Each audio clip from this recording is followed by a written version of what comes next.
If you want to shoot cinematic videos with your Sony A7S III, you need to tweak a few settings first. So in this video, I'll share how I set up my A7S III to get the best footage possible. Before the A7S III, we shot a lot of client projects with the A6300, and I tweaked every single setting to get the best results and to make my workflow with it as easy as possible. But since we also own an A7S III now, I had to tweak the settings of it as well to not only get the best results, but also to streamline my workflow with it. So let's jump right into the settings I tweaked and why. Let's start with the file formats and movie settings. I used 3 different settings and added each of them to one of the 3 custom dial modes so I can switch between them very fast. The general file format I use is XAVCS 4K, since this is where you get the most bang for your buck in terms of image quality versus recording time. So the first custom dial is set to XAVCS 4K at 25 FPS, 140 megabits, and 422 10-bit. And I get almost 2 hours of recording time this way. The second one is also set to XAVCS 4K, but at 50 frames per second, 200 megabits, 422 10-bit. Which results in 1 hour and 19 minutes of recording time. And the third one is also set to XAVCS 4K, but at 100 frames per second, 280 megabits, 422 10-bit, which results in 56 minutes of recording time. For the first and the second dial, all I need to use is Alexa 128V60, which costs about 40 euros. But if I want to record at 4K 100 FPS, I need and use Alexa 128V90, which costs about 190 euros.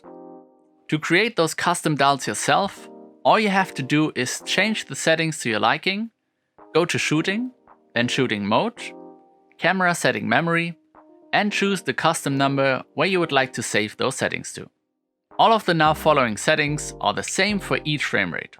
The first one is image stabilization, which is set to active for 25 and 50 FPS. It's not available at 100 frames per second though, but that's okay, since when I slowed down the footage to 25%, there won't be any major issues with camera shake. The next one is shooting display. I have the grid line display turned on and activated the rule of thirds grid.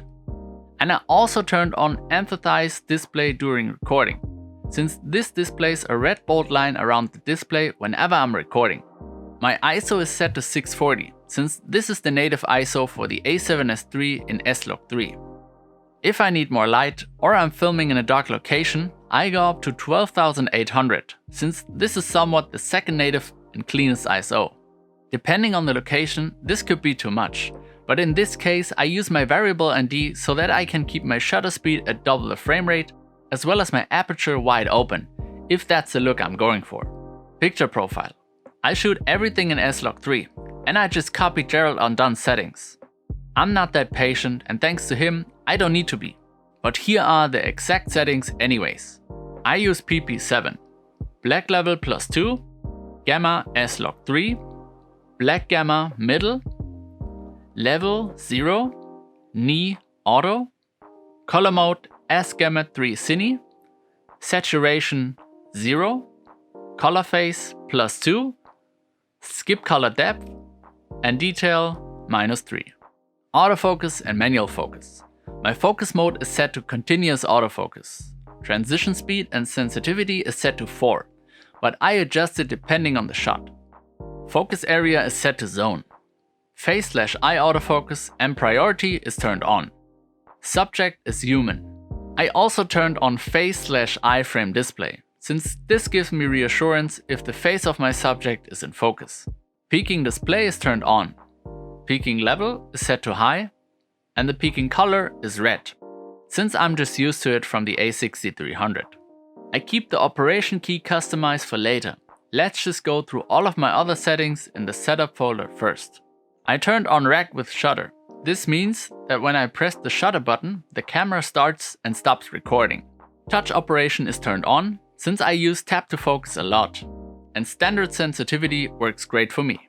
Finder/monitor. I changed the monitor brightness to sunny weather. This is more taxing on the battery, but worthy to me. I also set the display quality to high. This also drains the battery a bit faster. Display option. I turned on Gamma Display Assist and changed the type to S-Log 3 to Rec 709 800%, since this lets me preview what my graded footage will probably look like. This mainly helps me to nail the exposure in S-Log3 every time. Power setting option. I changed the start time to 30 minutes and the auto power off temp to high, since this makes sure that the A7S3 won't shut down when it gets too hot. Now let's go back to the operation customize in the movie custom key settings. I used this feature on the A6300 already and I loved it. For the rear one, I skipped button number 1 and changed number 2 to focus magnifier. This allows me to punch in quick and check if the shot is in focus whenever I'm using manual focus. Button number 3 is set to Gamma Display Assist selection. This way, I can toggle the Gamma Display Assist on and off. Number 4 is set to white balance. Number 5 to switch between the autofocus and the manual focus. Number 6 is set to audio recording level, so that I can change the audio levels quickly. Rear 2, I only changed number 1 to autofocus transition speed, and number 4 to ISO. Top. Number 1 is set to movie recording, which means I can start and stop recording using this button. And number 2 is set to switch subject, which lets me switch between the human and animal focus mode. So those are my settings to record beautiful footage with the A7S3. But we all know that the right camera settings and capturing beautiful footage is only half the equation. You also need to be able to color grade your footage as well. And if you want to color grade your Sony S-Log3 footage in just 2 steps and want to use my free LUT, feel free to check out this video right here. If you want to see more videos like this one, subscribe. But that's it for today's video. Until next time. Peace.